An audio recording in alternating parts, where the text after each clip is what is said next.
Bom dia a todos. Vamos dar início ao nosso webinar com a palavra do nosso sócio fundador, Dr. Wilson Balão. Bom dia, Dr. Balão. Bom dia a todos. Sejam muito bem-vindos ao nosso 5º webinar. É um prazer tê-los aqui conosco. Anderson Balão está sempre ao lado de seus clientes. Estamos em pleno funcionamento. Parte online, home office e uma boa parte presencial. Passo a palavra, antes de mais nada, ao nosso ilustre Dr. Edson Awaj, sócio coordenador do nosso competentíssimo Departamento Trabalhista, que hoje nos trará um tema super atual e super interessante. Dr. Edson, por favor, vamos lá. Obrigado, Dr. Balão. A todos, eu quero, antes de mais nada, agradecer, em nome da Anderson Balão, a atenção, a presença de todos vocês nesse nosso novo webinar. A pandemia da Covid-19 trouxe uma série de desafios para a nossa sociedade, seja nas nossas vidas pessoais, seja nas nossas relações de trabalho. Então, dentro desse novo normal, nós tivemos que aprender a lidar com isolamento social, com distanciamento social, com o fato de ter atividades domésticas que antes não tínhamos, estamos em casa o dia todo.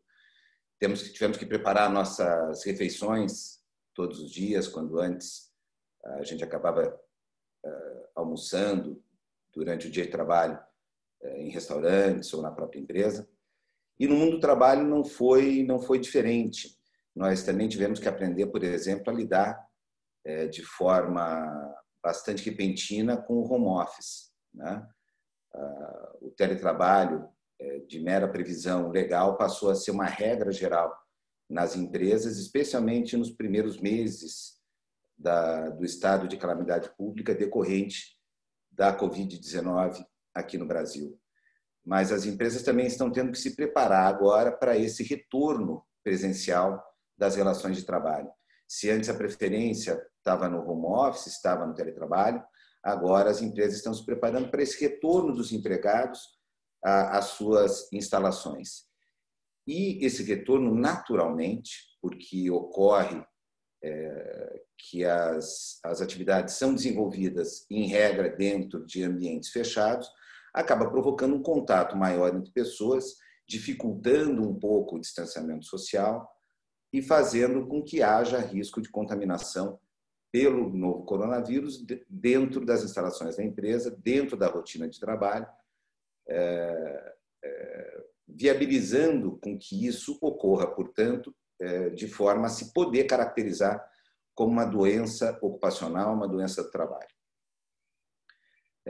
Dentre todas as novidades legislativas que nós tivemos ao longo desses meses, durante os quais já durou a pandemia, nós tivemos medidas provisórias, nós tivemos decretos, enfim, nós tivemos várias novidades legislativas que afetaram as relações de trabalho. E um dos temas que hoje temos que enfrentar é exatamente a possibilidade de a Covid-19 poder ou não ser considerada, ser caracterizada como uma doença profissional, né? E por que dessa CVM? Qual é o grande problema? O que nos faz estar aqui conversando sobre isso, né? Para conversar conosco sobre esse tema, nós convidamos as nossas advogadas integrantes do nosso Departamento Trabalhista, as doutoras Ana Cláudia Silicato e Rochelle Silveira, e eu gostaria de começar a nossa conversa pedindo à Ana que, gentilmente, então, coloque na mesa qual é o debate, qual é a discussão, qual é a polêmica que se instaura, que nos faz conversar sobre esse tema hoje. Ana, bem-vinda. Você está no mudo, Ana. Bom dia a todos, estão me ouvindo agora? Bom dia a todos, doutor Balão, doutor Edson. Por que a gente está aqui hoje falando sobre a Covid? e sobre se ela é ou não uma doença laboral. A Covid por si só, como o Dr. Edson já abordou, já é um assunto de enorme relevância, né? Considerando todas as consequências e tudo o que ela nos impôs. O que ocorreu? Logo no início da disseminação dessa doença no Brasil, diversas medidas de isolamento foram adotadas e o governo, por uma necessidade, obviamente, da população, propôs uma medida provisória com a intenção de disciplinar algumas situações, principalmente na área trabalhista, para fins de enfrentamento dessa pandemia. Essa medida provisória, ela incluiu um dispositivo que mencionava especificamente que a Covid não seria considerada uma doença ocupacional. E só poderia ser se existisse a comprovação de nexo. Com essa tentativa de resolver um problema, o governo acabou criando um problema, né, para nós. Esse dispositivo foi alvo de diversos debates, algumas ações de inconstitucionalidade por partidos políticos, essas entidades sindicais. Muitos entenderam que esse artigo, além de excluir o que não poderia, a Covid do rol dessas doenças, ainda ela atribuiu ao empregado um ônus em razão de uma comprovação de existência ou não dessa doença como doença do trabalho. E com as propostas de ações de inconstitucionalidade, o Supremo julgou e entendeu que esse dispositivo em específico afrontava diversos princípios constitucionais e declarou a inconstitucionalidade do artigo, né? É muito importante dizer que o Supremo não deu a condição de doença laboral para a Covid, mas sim ele trouxe uma normalidade a diversos conceitos já existentes, diversas decisões, não diferenciando a doença de Covid em específico de qualquer outra doença laboral que possa vir ou não a ser considerada como doença laboral. Então, isso vai ficar a cargo das entidades administrativas e do próprio judiciário dizer se é ou não.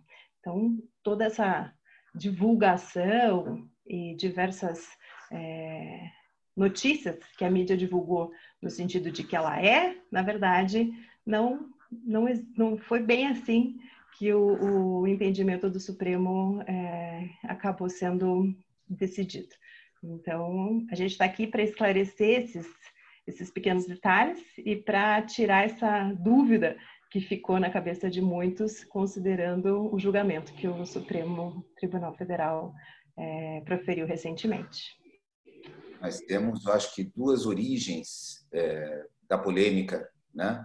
De um lado, a gente tem o aumento, a proliferação de novos diplomas legais, de outro, a redação, por vezes confusa, dos projetos, das medidas provisórias, das leis, e de outro ainda, a falta de clareza dos dispositivos, e, por fim, ainda que claros, a possibilidade de afrontarem a Constituição e terem que, então, serem apreciados pelo Supremo Tribunal Federal. Acho que essas são as maiores causas da confusão que a gente se encontra e sobre a qual a gente conversa hoje. Rochelle, bem-vinda. Queria que você iniciasse a tua participação falando um pouquinho. A Covid, né, é ou não doença ocupacional? Bom dia. Bom estarmos aqui nessa manhã de primavera discutindo um assunto de tão grande importância laboral, né? Vamos lá. Diante dessa celeuma que a Ana já nos posicionou, via de regra, a Covid não é uma doença ocupacional. Mas o que a lei fala a respeito disso? A lei previdenciária, ela determina que para ser comprovada a doença ocupacional, existe a necessidade da prova técnica do nexo. O que é isso? É exatamente estabelecer um nexo, estabelecer uma ponte. Se aquela doença acometida ela tem relação com o trabalho desenvolvido nas dependências da empresa, ou se aquele ambiente laboral em que o trabalhador ele fica exposto, ele desenvolve esse tipo de doença, né? Agora, em se tratando de Covid, que nem mesmo os cientistas conseguem identificar e comprovar exatamente o momento da infecção pela sua carga viral de forte propagação, é quase impossível afirmar que aquele trabalhador adquiriu a Covid no ambiente de trabalho. Até porque existem os fatores externos que acompanham esse trabalhador. Os fatores externos de que ele sai, de que ele frequenta um supermercado, que ele frequenta uma farmácia, enfim, as condições de vida, né, que ele participa. E que, por tais razões, é difícil ter qual é esse momento exato dessa infecção, né? Agora, em contraponto, nós temos os profissionais da área de saúde, que estão nessa linha de frente, que estão em contato perto com o vírus, cujo ambiente laboral é propício para o contágio. E que, por tais razões, essa lei previdenciária ela já possui, ela já insere um nexo causal presumido, de acordo com a o nexo biológico previdenciário. Então, feita essas considerações do tipo de ambiente laboral que esse empregado ele está vinculado, tá? É que nós iremos fazer a análise efetiva. É doença ocupacional? Não é? E que por isso, que via de regra, é não. Eu queria convidar os nossos ouvintes, os nossos participantes, a mandarem seus questionamentos, a enviarem suas perguntas, suas dúvidas. Isso pode ser feito aqui pelo chat, pelo bate-papo, pode ser feito também pela parte ali de perguntas e respostas a que vocês têm acesso. Pegando um pouquinho o gancho, Ana, no que a Rochelle descreveu, eu acho que seria interessante falar um pouquinho sobre a Covid. Ela pode ser considerada como doença ocupacional sem ter o nexo causal estabelecido? Não, na verdade não pode, né? Como bem dito pela doutora Rochelle, é necessário efetivamente que o INSS analise essa realidade do empregado e, obviamente, para que isso seja deferido ou decidido a nível administrativo por um afastamento em razão de doença ou em razão de um acidente, né? Os famosos B31 e B91 que no nosso dia a dia. O que ocorre? Existe uma publicação de uma portaria que o Ministério da Saúde acabou incluindo a Covid nessa lista que a doutora comentou, né, que teoricamente ela traria o nexo presumido.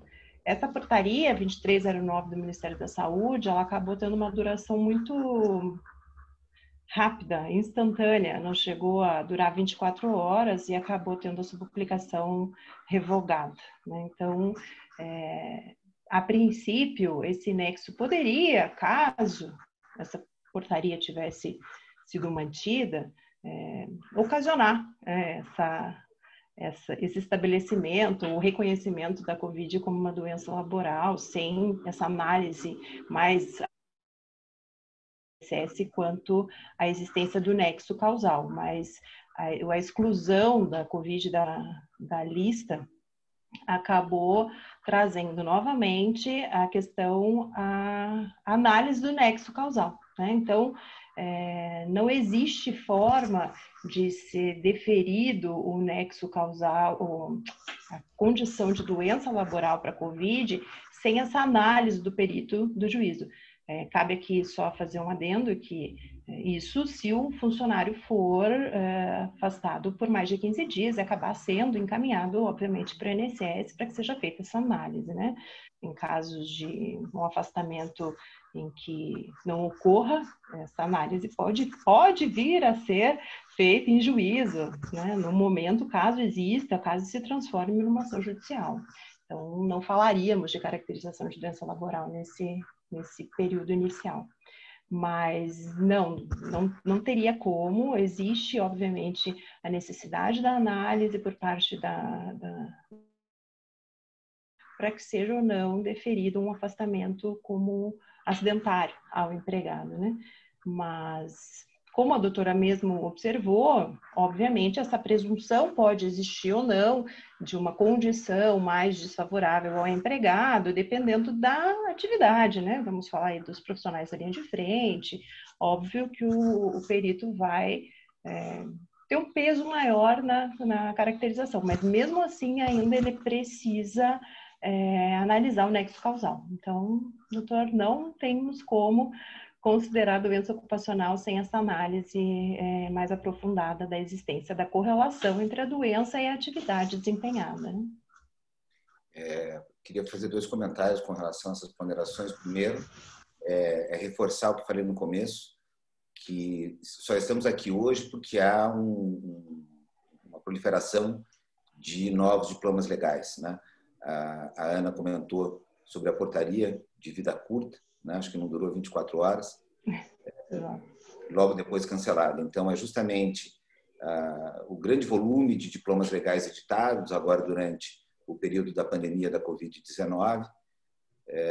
E, de outro lado, dizer também que acho que a gente está aqui junto hoje para discutir conceitos básicos, né, sobre a Covid-19, mas sempre lembrar que nós temos realidades muito diferentes, muito específicas dentro de cada atividade. É impossível que a gente coloque dentro do mesmo balaio, dentro da mesma categoria, dentro da mesma análise, por exemplo, os profissionais da saúde, que a Ana comentou, e o profissional de uma indústria. Então, toda a análise, toda a gente faz é feita de uma forma conceitual, é o que a gente está tentando fazer aqui hoje, mas passa muito mais importante que isso, passa pela necessidade de avaliação da estrutura do negócio da empresa de uma forma geral e da atividade do empregado de uma forma específica. Tá? Então, tudo isso tem que ser avaliado caso a caso. Então, é muito difícil para a gente, às vezes, dar uma resposta que seja abrangente e válida para todos. Então, ponderem se a atividade de vocês está ou não dentro de uma categoria que possa chamar a regras específicas e possa demandar uma análise também específica, seja pelo médico do trabalho, seja pelo jurídico, seja pelo RH, enfim, uma análise sobre esse enquadramento ou não. De outro lado, a gente falou um pouquinho agora se ela poderia sempre ser considerada doença profissional. Dentro da lei previdenciária, nós temos do conceito de doença profissional as doenças endêmicas. Né? Então, a minha pergunta, se a Rochelle puder assumir essa, se a Covid-19 poderia ser considerada como doença endêmica, né? Se a gente tem a endemia seria mais limitada, mas a pandemia mais abrangente poderia também atrair esse conceito. Então, se ela pode ser considerada tendo essa natureza e afastada, portanto, da sua característica acidentária relacionada ao trabalho. Sim. Se buscarmos o significado da doença endêmica, nós teríamos que se trata, uma manifestação com frequência em determinadas regiões, geralmente provocada por circunstâncias ou causas locais, né? A exemplo, nós temos a febre amarela no Pará, temos a dengue aqui no Foz do Iguaçu, e quando se atinge rapidamente outras regiões, nós temos um surto epidêmico, como tivemos a poliomielite há anos atrás, né? As proporções. E temos ainda, quando ela se espalha por mais continentes, por mundo todo, nós temos a pandemia, o que hoje nós estamos vivendo. Ok. O legislador previdenciário, ele apenas trabalhou com a questão das doenças endêmicas, porque até então nós nunca tínhamos vivido uma pandemia, né?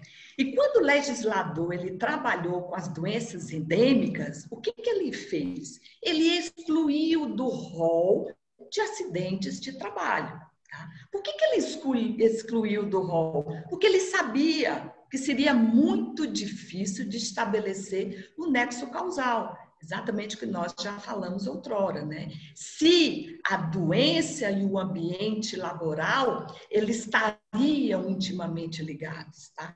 Então, o que o legislador fez? Olha, como vai ser difícil de estabelecer o nexo causal entre a doença e o ambiente laboral, pois aquele agente transmissor ele estaria em toda a localidade, não podendo estabelecer exatamente a sua ocorrência, ele deixou de fora. Então, seguindo essa linha do raciocínio desse legislador, ao excluir as doenças endêmicas do rol de acidentes de trabalho, poderemos sim estabelecer a similaridade das condições da propagação dessa doença à pandemia. E, consequentemente, ela estaria excluída da sua condição acidentária. Obrigado, Rochelle. Eu queria comentar agora uma pergunta enviada aqui pelo chat, da minha querida colega Daniela Matarazzo. Ela pergunta se o INSS fará a avaliação da existência de nexo, da caracterização da Covid, quando houver afastamento por mais de 15 dias e como tem sido o posicionamento do INSS. Então, sim, o afastamento tem que passar pelo médico da Previdência para que ele emita o seu parecer de enquadramento ou não, mas a dificuldade que nós temos tido, e a gente tem visto isso na mídia, né, não é só com relação à Covid, é a demora que o INSS tem demonstrado em retomar suas atividades, em retomar o atendimento nas agências, e depois que o INSS acabou retomando, os profissionais da área médica que acabaram também dizendo que não tinham condições de segurança de fazer seu retorno. Então, essa análise ela tem demorado e a gente não tem visto ainda a análise ser feita em volume suficiente que nos possa permitir dizer qual seria o posicionamento do órgão previdenciário, do INSS, com relação ao tema. Então, acho que a gente vai ter que esperar um pouquinho mais antes de saber como é que a autarquia previdenciária vai analisar essa matéria no futuro, né? Continuando aqui, eu tinha comentado rapidamente no início que nós estamos num momento agora de retomada do trabalho presencial, né? Então, várias empresas estão retomando suas atividades internamente e isso nos traz a preocupação de saber até que medida providências devem ser tomadas pela empresa quando do retorno de seus empregados para evitar o contágio, para evitar a contaminação pela Covid-19 e, mais do que isso, evitar ser responsabilizada pelos danos eventualmente decorrentes da contaminação pela Covid-19 ocorrida dentro da empresa. Então, a minha pergunta agora, se a Ana puder nos ajudar, seria, afinal, as medidas. O que a empresa, o que a instituição, a corporação deve fazer, que medidas deve tomar para prevenir a contaminação pela Covid-19 dentro do ambiente de trabalho? Ótimo. Bom, todos nós temos, obviamente, a noção das regras que devem ser seguidas nesse momento, né? Distanciamento social, uso de máscara. Essas são orientações que toda a população tem que seguir. Mas para as empresas, existe algo normatizado, algo já um pouco mais elaborado que realmente deve ser seguido? Existe, tá? Então já foi editada uma portaria até um número bem fácil de guardar, número 20 de 2020, fica fácil das pessoas assimilarem, Ela foi editada em conjunto pelo Ministério da Economia, né, que agregou o Ministério do Trabalho, e o Ministério da Saúde, e ela lista diversas situações, normas, orientações de saúde, de segurança, de medidas sanitárias que as empresas devem adotar, né? No caso de tanto de retomada quanto no caso das empresas que, em razão da atividade, da necessidade, tiveram que manter as suas né? Teve que manter os seus empregados trabalhando normalmente. Eu não vou aqui ler a portaria, eu acho que ia ficar exaustivo e fácil, mas algumas coisas eu acho importante, doutora, pegar e pontuar aqui, e principalmente observar que ela deve ser severamente seguida, né? Porque, tendo sido editada essa portaria, ela pode sim ser fiscalização por parte dos órgãos do governo, enfim, e a gente ter aí discussões a título até de posição de multa ou alguma coisa nesse sentido. Tá? Então, ela prevê basicamente que as empresas devem orientar, tornar públicas todas essas orientações, então, orientar e tornar públicas as orientações para os empregados de todos os métodos de prevenção. E aqui a gente inclui os métodos de prevenção já conhecidos, o uso de máscaras, isolamento, e tem que também listar as modalidades de como que eu faço para reduzir esse contágio, né? Obviamente, evitar colocar a mão na boca, no nariz, enfim, de ficar pegando em vários lugares sem que se use um álcool gel ou faça a higienização das mãos, como inclusive a portaria orienta como se faz essa higienização, né? Ela expressamente coloca que as empresas devem orientar os empregados a reportar casos suspeitos, tá? De uma maneira imediata. Ela libera a assinatura de alguns documentos necessários, tá? Planilhas, formulários e alguns outros controles, tá? Ela orienta que sejam tomadas medidas de distanciamento, tá? E aqui especificamente a portaria menciona o distanciamento de 1 metro entre os trabalhadores, entre os trabalhadores e entre os trabalhadores e o público, quando o serviço exigir o atendimento ao público. Ela orienta e sugere que sejam implantadas medidas de teletrabalho, trabalho remoto e escalas de trabalho para evitar o número, né? Diminuir o número de pessoas presentes no local de prestação de serviço, que sejam evitadas reuniões presenciais, né? Que a gente faça da maneira como estamos fazendo hoje aqui, né? E é bom informar, é bom deixar registrado, né? Que mesmo mencionando o uso de máscara, ela não lista essa máscara como um EPI, né? Ela orienta o uso, mas ela não substitui o uso de um EPI quando necessário e efetivo para a atividade, no caso de uma indústria, ou até mesmo no caso de uma equipe médica, né? Fala sobre limitação de acessos a elevadores, número de pessoas, enfim, orienta como que tem que ser feita a limpeza e obviamente, o afastamento das pessoas do grupo de risco. Tá? Então, ela permite, inclusive, que seja feita a medição de temperatura, enfim, e no caso de empresas que têm departamento médico específico, né, que interno e tal, e esse médico tem que receber alguns equipamentos de proteção individual que são listados pelo OMS como necessários. Então, talvez aí seja uma situação que deve ser observada para as empresas que possuem esse serviço médico próprio, né? Então, tem que fornecer as máscaras cirúrgicas, capote, luvas e proteção ocular para os médicos que eventualmente trabalhem dentro de alguma fábrica ou alguma coisa assim. Então, é importante porque a portaria, ela especificamente inclui essa situação envolvendo os EPIs de setores médicos. Tá? Então, é bem importante. Eu sugiro que seja feita uma leitura para quem efetivamente é do departamento de saúde e tal, porque realmente ela lista diversas situações envolvendo essas medidas de prevenção, né? Obrigado, Ana. A gente tem 2 participações aqui pelo chat. A Luciana Maranhão pergunta sobre a emissão de CAT. Eu vou pedir a você, Luciana, um pouquinho de paciência, a gente vai chegar nesse tema daqui a alguns minutos. Mas a Clarissa, que trabalha na nossa maringaense, Altec, fala um pouquinho sobre treinamentos, né? Nós tivemos aquela medida provisória que suspendeu os treinamentos de medicina e segurança do trabalho. A medida provisória acabou perdendo sua validade, porque não foi apreciada pelo Congresso Nacional. O que acontece é que a nossa orientação, de uma forma geral, Clarissa, é de que os treinamentos sejam retomados, desde que não impliquem em aglomeração. Então, se você pensar, por exemplo, numa simulação de evacuação em caso de incêndio, eu necessariamente vou passar por uma aglomeração que seria desnecessária e que seria desaconselhável, na verdade, nesse momento.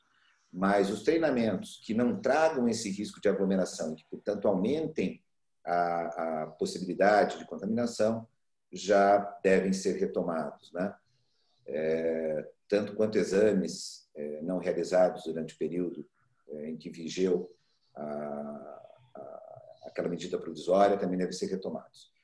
Eu costumo dizer que a mulher de César não basta ser honesta, tem que parecer honesta. Então, não adianta nada a empresa tomar essas medidas que a Ana mencionou, se não puder demonstrar que efetivamente adotou essas medidas. E agora eu passo a bola para a Rochelle para perguntar o seguinte, Rochelle, como é que eu demonstro, como é que eu provo que a empresa tomou as medidas previstas pela portaria conjunta mencionada pela Ana? Documentalmente. Como é importante essa prova documental? Seja na esfera administrativa, seja na esfera judicial, a prova documental é de suma importância. Por que ela é importante? Porque no âmbito judicial, nós, operadores do direito, a gente não consegue fazer a prova de que efetivamente a empresa tomou todas as precauções no que diz respeito ao fornecimento desses equipamentos de proteção. Se eu não tenho uma prova documental que eu assegure. Também na esfera administrativa, quando se tem uma fiscalização perante o Ministério da Economia, quando se tem uma fiscalização perante o MPT, eu só consigo fazer esta prova quando eu tenho documentalmente. E aí vem aquele questionamento, mas como assim, Rochelle? Como é que faz essa prova documental? Através das fichas de EPI, é um exemplo, tá? Porque as fichas de EPI, elas têm sempre que estar atualizadas, preenchidas corretamente, constando ali todos os utensílios utilizados, fornecidos a esse empregado, seja de máscara, luvas, viseiras, enfim, todos aqueles equipamentos para a prevenção e saúde do trabalhador. Importante também é que esses equipamentos, eles estejam dentro do seu prazo de validade, com os seus CAs, enfim, esses equipamentos, eles têm que estar de acordo com a legislação, tá? Somente fazendo uma menção nessa portaria do Ministério da Economia, que a Ana falou, a 2020, que nós chamamos, né? A 2020, ela faz uma seguinte menção, que as máscaras cirúrgicas e de tecidos, elas não são consideradas EPI nos termos definidos pela ANR número 6, tá? E elas não substituem os EPIs para proteção respiratória.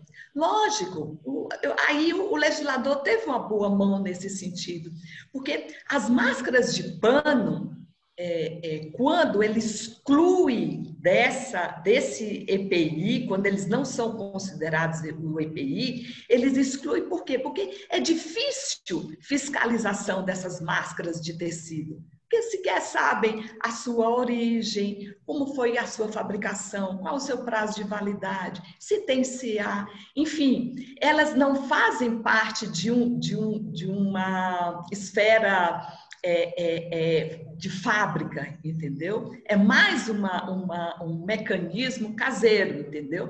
Mas que a gente tem que levar em mente é que essas máscaras, elas não são excluídas, tá? Para a proteção. ok? Então, assim, de suma importância as fichas de IPI. Você que é do RH, você que é um técnico de segurança, tem que estar atento a respeito dessas fichas de IPI, ok?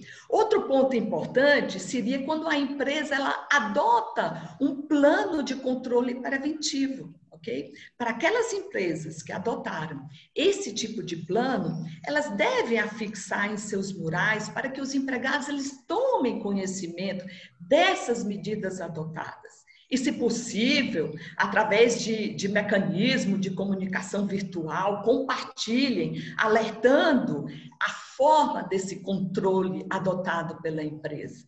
Okay? E outro ponto também muito importante são os diálogos de seguranças matinais, aqueles em que aquele supervisor de cada equipe que faz matinalmente com a sua equipe, né? Aborde sobre esse tema de prevenção e cuidado com a saúde, questione pessoalmente a cada integrante da sua equipe como está a sua condição física, os cuidados que devem ser tomados. Consequentemente, quando ele faz esse diálogo, ele está também colocando em seus relatórios. Então, é essa gama de informações que nós, operadores do direito, iríamos necessitar em caso de uma demanda judicial ou em caso de uma demanda administrativa. Esses documentos que vocês vão ficar em posse para que a gente possa comprovar que, olha, essa empresa adotou todo esse controle preventivo. Então, o documento é de suma importância. Obrigado, Rochelle. O pessoal da Lapinha manda uma pergunta aqui pelo chat. Eles perguntam especificamente sobre a retomada de assembleias com os empregados e informam que tem aí uma média de 80 pessoas participantes. Então, o contato físico, ele não está proibido. Então, nós podemos ter uma assembleia. Naturalmente que a gente deve preferir, nesse momento, instrumentos tecnológicos que viabilizem as reuniões e as decisões tomadas à distância, né? Então, a gente tem que tentar buscar instrumentos que viabilizem o processo da assembleia de forma remota. Isso não é possível. Então, ok, podemos fazer essa assembleia de forma presencial? Podemos, desde que tenhamos o cuidado de respeitar o distanciamento social e todas aquelas outras medidas já comentadas pela Ana no processo de retomada do trabalho presencial. Então, dá para fazer assembleia? Dá, desde que respeitadas as regras sanitárias para que isso ocorra de forma segura. E, tendo como gancho o que a Rochelle falou, eu preciso demonstrar que tomei essas providências, né? Então, se for necessário, documente todo o processo ocorrido durante a assembleia, qual era o local físico, qual era o espaço físico onde estavam essas pessoas, quais as medidas tomadas, marca no chão, por exemplo, para que ocorra o distanciamento social, demonstrar que foi exigido que todos estivessem utilizando máscara, etc. Então, posso fazer assembleia? Posso. Respeite as normas de segurança. Obrigado pela participação do pessoal da Lapinha. Ana, eu queria ouvir um pouquinho de você. Qual o procedimento? O que faz a empresa ao receber um atestado do empregado positivo para a Covid? Basta. A própria portaria, ela disciplina esse afastamento e quem deve ser afastado, né? Eu acho que é importante a gente pontuar aqui que, obviamente, todas as medidas de prevenção de disseminação do vírus que forem adotadas, não só as listadas na portaria, elas vão ser bem vistas pelos órgãos da fiscalização. Obviamente, a gente não deve ficar abaixo do que a portaria define. Então, tudo que for feito a mais é muito importante ser demonstrado e, obviamente, formalizado, como a doutora Rochelle falou. A gente tem que afastar, tá? A primeira medida é afastar o empregado que testou positivo. E como testa positivo? qualquer atestado médico deve ser aceito pela empresa, tá? A empresa não pode exigir que esse empregado passe pela análise do médico interno, ou conveniado, ou do departamento médico da empresa, tá? A empresa tem que aceitar um atestado de um médico particular, do médico enfim, do serviço público, não pode ser feita essa exigência. Já foi esse tema, inclusive, objeto de algumas discussões, com, inclusive, fixação de multa em caso de exigência da empresa para que o empregado passe por essa junta médica própria, né, no caso. Além do infectado, tá, a gente tem outras duas situações que a portaria menciona, que seriam os casos suspeitos e os contatantes, né? Então, o que seriam casos suspeitos? Aquele empregado que se declara com sintomas da Covid. Então, ele pega e chega para o gestor e fala, olha, estou com febre, estou com problema para respirar, estou com outros sintomas. A portaria orienta que essa pessoa também tem que ser afastada, tá?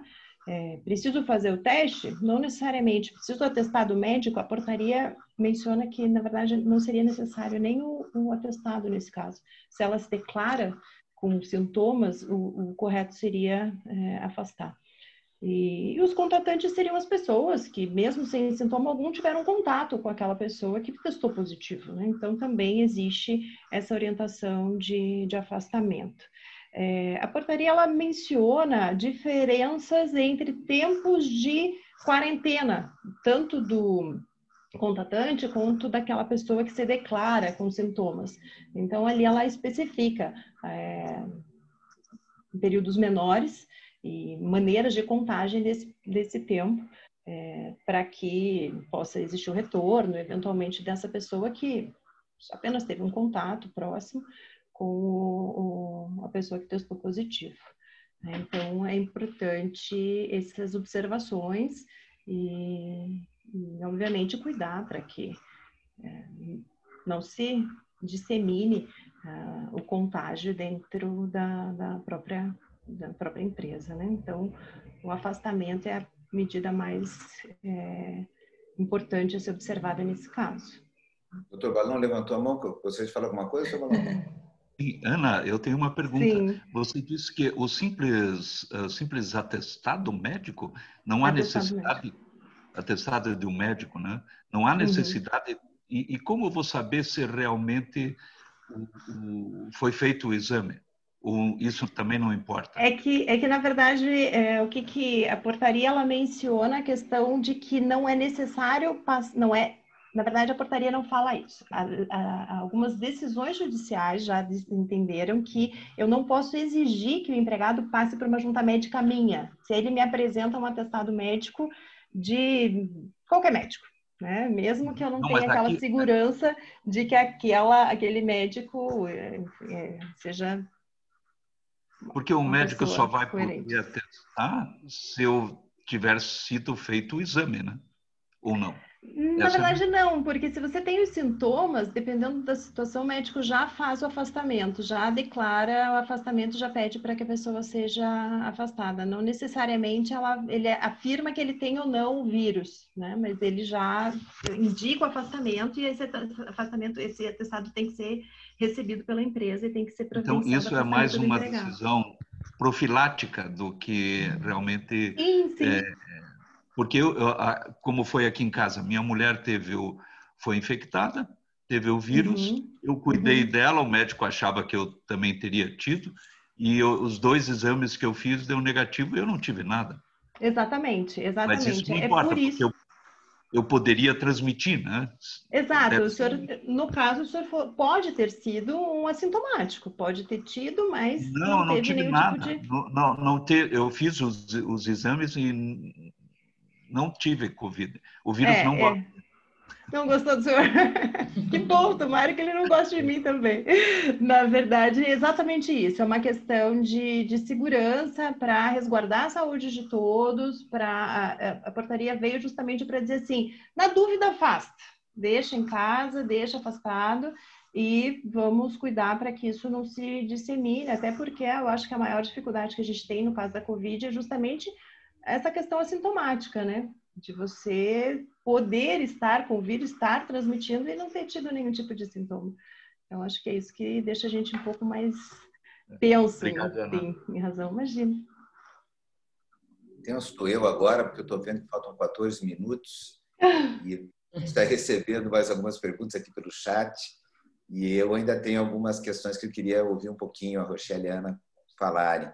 Tem uma questão que é bastante controvertida, bastante debatida, que é a possibilidade da empresa obrigar o empregado a realizar o teste, né, para identificar a contaminação pelo novo coronavírus. Daí, Ana, o que você acha? Então, na verdade, a gente não pode obrigar ninguém a fazer nada, né?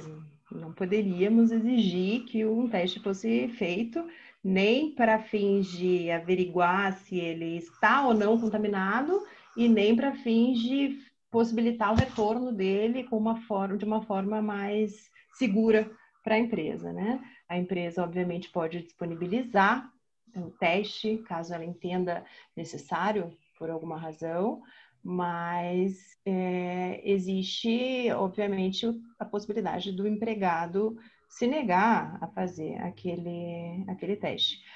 Na oferta, obviamente, esse custo tem que ser da empresa, né? E, obviamente, os órgãos de fiscalização entendem que é importante, e esse é um caso dos que eu mencionei, que todas as medidas de prevenção, elas são louváveis, que existir a disponibilização desse teste, tanto para os suspeitos, para os contatantes, e, obviamente, para alguma outra categoria ou algum outro departamento da empresa, é interessante e, obviamente, tem que ser documentado. Né? Então, a gente precisa observar que a gente tem que cuidar, no caso do direcionamento desse teste, para que isso não venha a ser caracterizado como uma eventual discriminação para uma pessoa em específico ou para um grupo de pessoas em especial por alguma razão. Obviamente que aqui fica muitas divagações e muitas perguntas, mas temos que também cuidar nesse ponto no caso de interesse da empresa de que o empregado faça, né? E no caso de uma negativa, né, a gente precisa também avaliar se ele é um caso suspeito, se ele é um contratante e ele se nega a fazer esse teste, né? Podemos puni-lo ou não? Volto a falar que precisamos analisar o caso a caso, mas a função da empresa é zelar pela saúde, não só dele, como de todos os outros empregados, né? A gente não pode deixar que uma pessoa que se nega a fazer um teste ponha em risco uma coletividade toda. Então, dependendo da situação, poderíamos até pensar em uma advertência, uma punição, algo nesse sentido, para fins de deixar registrado que a empresa tomou as providências e está zelando pela saúde de toda a coletividade, não só interna, né? Mas também por todo o meio ambiente, por toda a sociedade, né? Porque aquela pessoa vai sair dali, vai para casa e pode transmitir para outras pessoas, tá bom?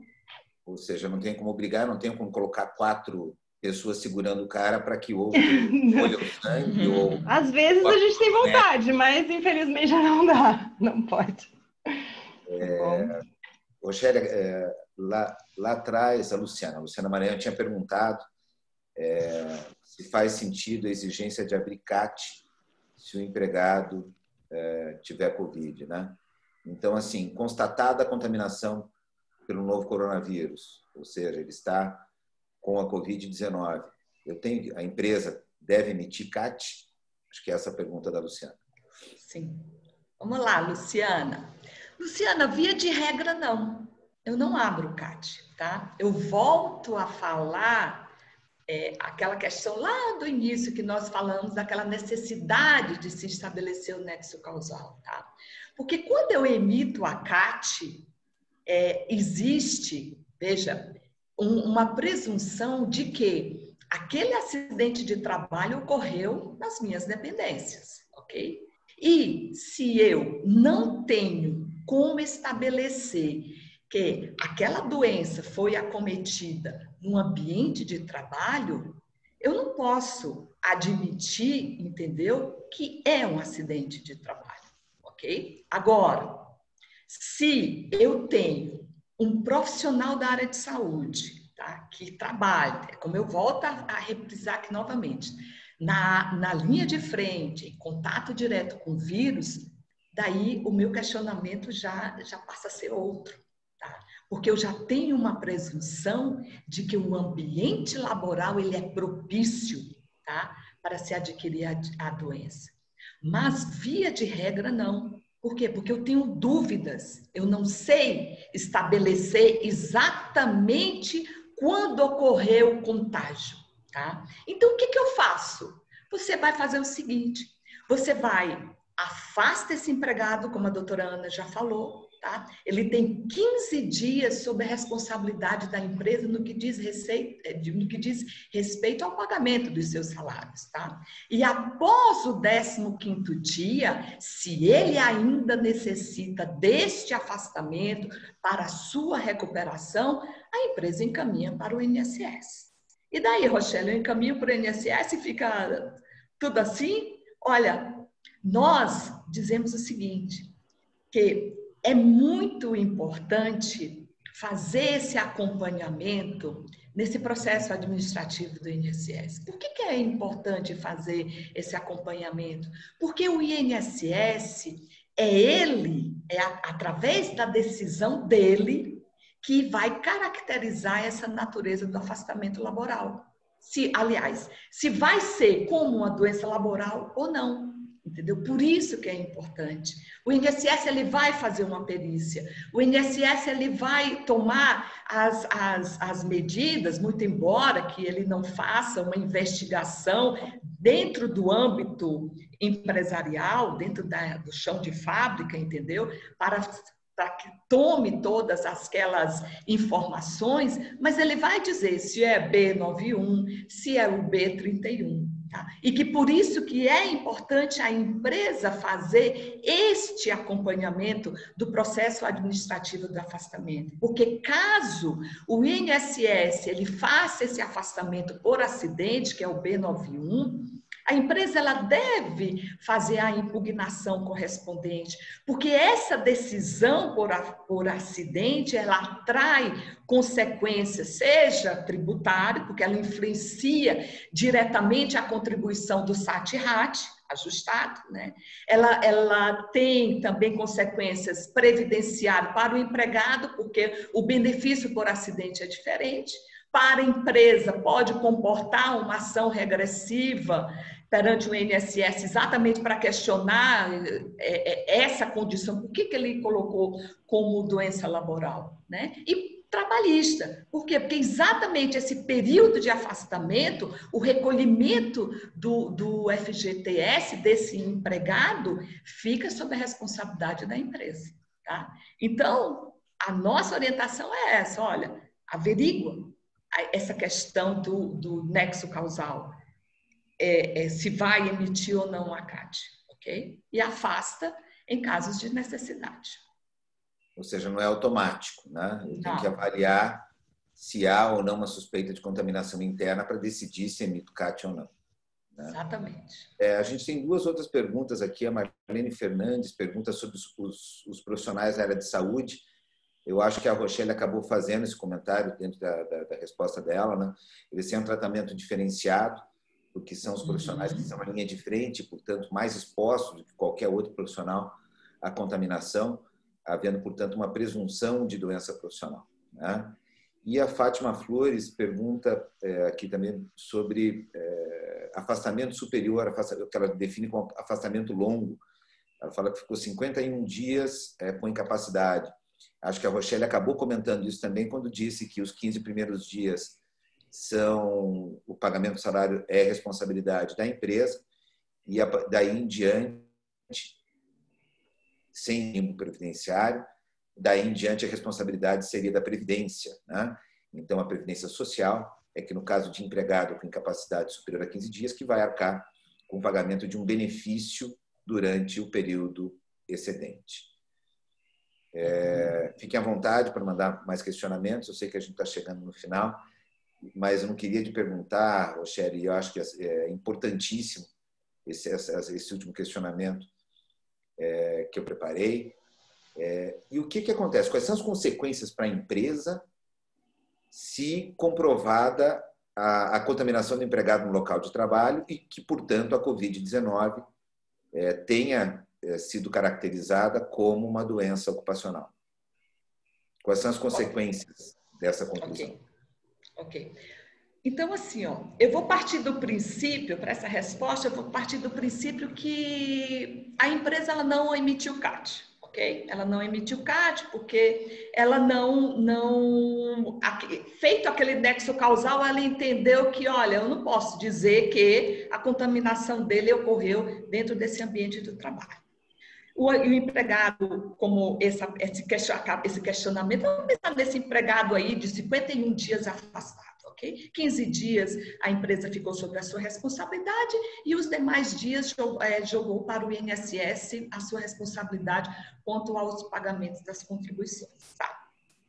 E aí, Rochelle, nesse momento em que o INSS ele dá alta, qual a implicação nesse sentido? Olha, a partir do momento que o INSS ele dá alta, e vamos pensar que o INSS ele reconheceu como doença laboral, ok? Ele deu o B91, tá? Ele deu o B91, entendeu que se tratou de acidente de trabalho. O que a empresa tem que observar nesse momento? Quando o INSS ele dá alta a este empregado e que determina o seu retorno à empresa e que a empresa recolhe, faz todos os seus asos de retorno e tudo mais, ela deve observar a estabilidade acidentária de quanto tempo? 12 meses. 12 meses de estabilidade contados após o seu retorno. E para esse período, vamos utilizar esse exemplo dos 51 dias, né? E para esse período de afastamento, a empresa também deve recolher o FGTS do período. Ok. Agora vamos dar mais uns passos à frente e vamos pensar numa futura ação trabalhista. Quais as consequências dessa ação trabalhista? Tá? Foi passado esse período de 12 meses de estabilidade, a empresa entendeu que pela sua reestruturação dentro do seu departamento, aquele empregado não seria mais acolhido naquele setor. Consequentemente, ocorreu a rescisão contratual. O que pode acontecer? Olha, ele pode entrar com uma ação pedindo responsabilidade civil, alegando que sequelas, tá? Sequelas, que a Covid deu sequelas pulmonares, enfim, tá? Teve sequelas. Consequentemente, ele pode pedir indenizações, seja no âmbito do dano moral, seja no âmbito do dano material. E também poderemos ter discussões sobre o plano de saúde, se é devido à manutenção desse plano de saúde. Ok? Então, são essas as implicações trabalhistas decorrentes para a questão da Covid, tá? Por isso que o importante é mantermos todas essas medidas preventivas, manter documentalmente essas medidas que foram realizadas, então, para quê? Para que a gente tenha sempre argumentos de defesa. Obrigado, Rochelle. Eu queria fazer mais um comentário aqui. A Fátima Flores, que eu falei que perguntou sobre afastamento, disse que fala conosco de Honduras. Está em Honduras, né? Fátima Flores. Olha aí onde nós estamos. Eu acabei de levar um puxão de orelha aqui. Vicente dizendo para mim, sai do celular. Eu quero dizer a você que eu estava no celular recebendo perguntas pelo WhatsApp.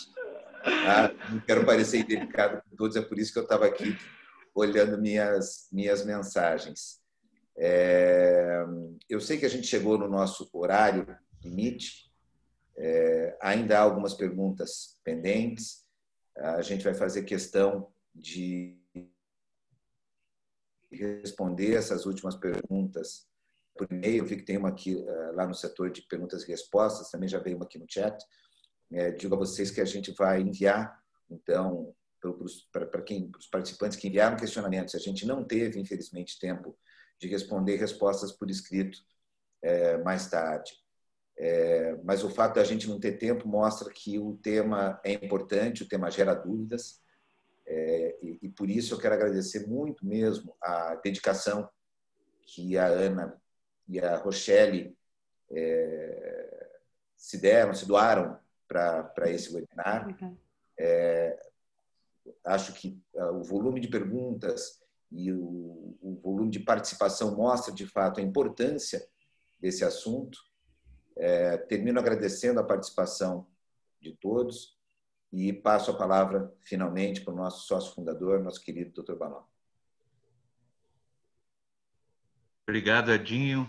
Obrigado, Rochelle. Obrigado, doutora Ana. Obrigado, doutor Edson. Obrigado a todos que estiveram conosco, dos 4 quadrantes do planeta Terra. Nós temos também gente na Europa, que eu sei, nos acompanhando.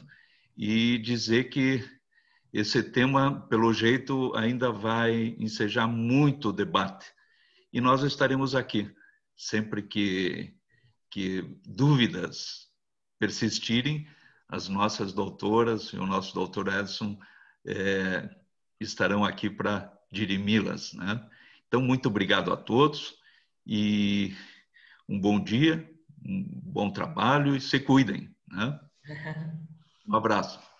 Obrigado. Um abraço. Tchau, tchau. Obrigada, gente. Tchau, tchau.